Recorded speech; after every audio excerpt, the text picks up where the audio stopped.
My name is Jonathan Hoch. I was born and raised in Tallahassee, Florida. I'm a second-year PhD student in the lab. Fun fact about me is I have 3 boys. Yeah, when I was in my undergraduate degree, I was a full-time coach working with people on behavior change, and I had a lot of coworkers and other professionals in our field who looked at research as kind of an overcomplication of simple truths that we know to use and simple truths that we know to use with clients to build success.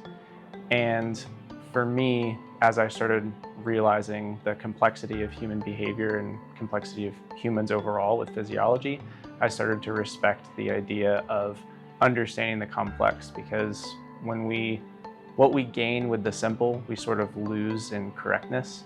So we may gain a way of explaining something to somebody, but we will lose the accuracy of that thing just naturally.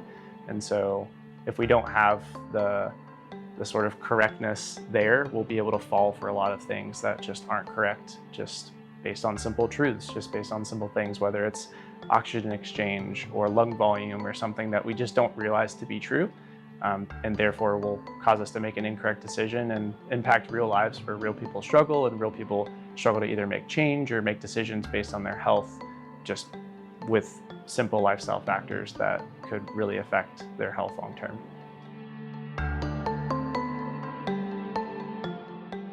No funding limits is crazy, by the way.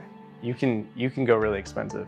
So yeah, I think one of the greatest arguments for pushing, behavior change is this idea of, if someone was fully convinced that something was truly best for them, then they might truly pick that thing. So if I was going to design kind of a dream experiment, I would say, salarying people to where they, can have plenty of time to come into the lab and do whatever measures they need to do, but they would live a normal life.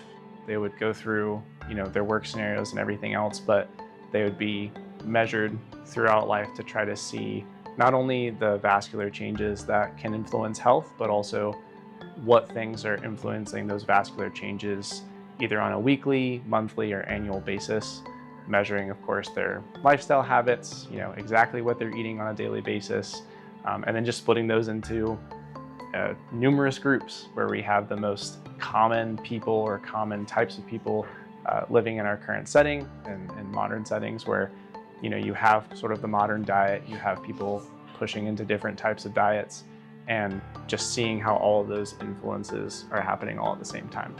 With an unlimited budget, you have unlimited monitoring, unlimited people. You could get a lot of questions answered over time. One of the most important things for the job that you're going to do, or just really what you're going to spend your time and effort and energy doing, not just what makes you money, but what your time is spent on, is the purpose behind it. The purpose that I have for my life is to seek truth and share truth, even when people don't want to hear it. And the second thing I would say is who you end up doing that with. And for the cath lab in general, having something that you are all aligned with the same purpose. In this case, it is to learn and understand physiology while researching applied methods that will influence people's lives for their cardiovascular health. It doesn't get much better than that.